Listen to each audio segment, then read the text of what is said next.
His civil disobedience jazz program last year brought a full house to its feet.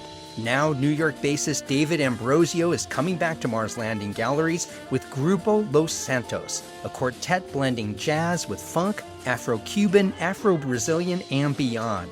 It's an evening unlike anything else you'll hear in this region. Grupo Los Santos, one night only, 7 p.m. this Saturday at Mars Landing Galleries in Mars Hill. Tickets and details are at marslandinggalleries.com.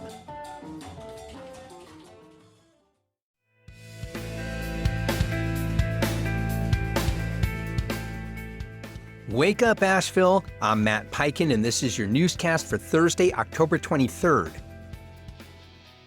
Republican lawmakers in North Carolina have finalized a new U.S. House map designed to add one more GOP seat ahead of next year's midterm elections. The plan, which passed both chambers along party lines, could jeopardize the re-election of Democratic Representative Don Davis, whose northeastern district would shift to favor Republicans.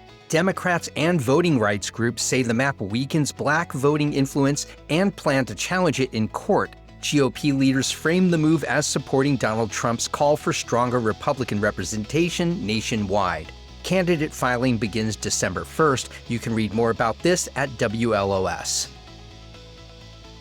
In his latest Asheville Watchdog column, Tom Fiedler criticizes North Carolina Republicans for redrawing congressional maps to please Donald Trump.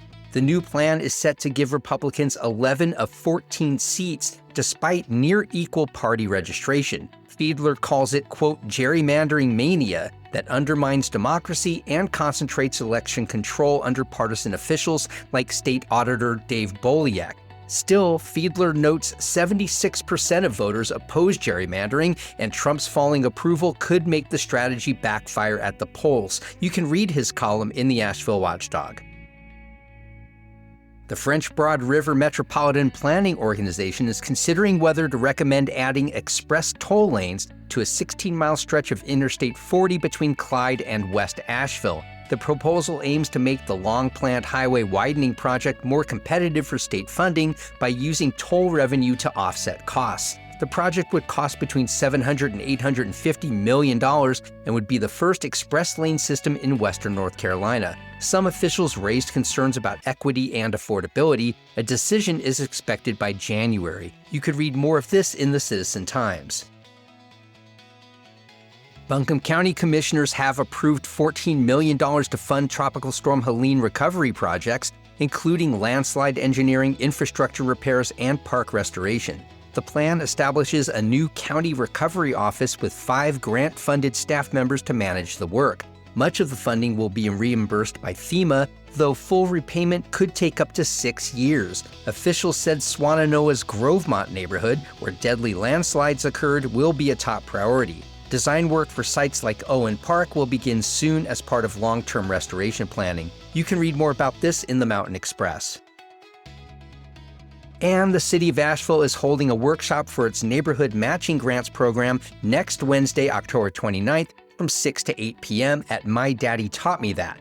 The program offers up to $5,000 in matching funds to registered neighborhood groups for projects that enhance livability and community engagement. Attendees will learn application rules, hear success stories, and receive feedback on project ideas. City officials say the program helps turn grassroots ideas into action across Asheville's neighborhoods. You can read more about this in the City of Asheville's news page.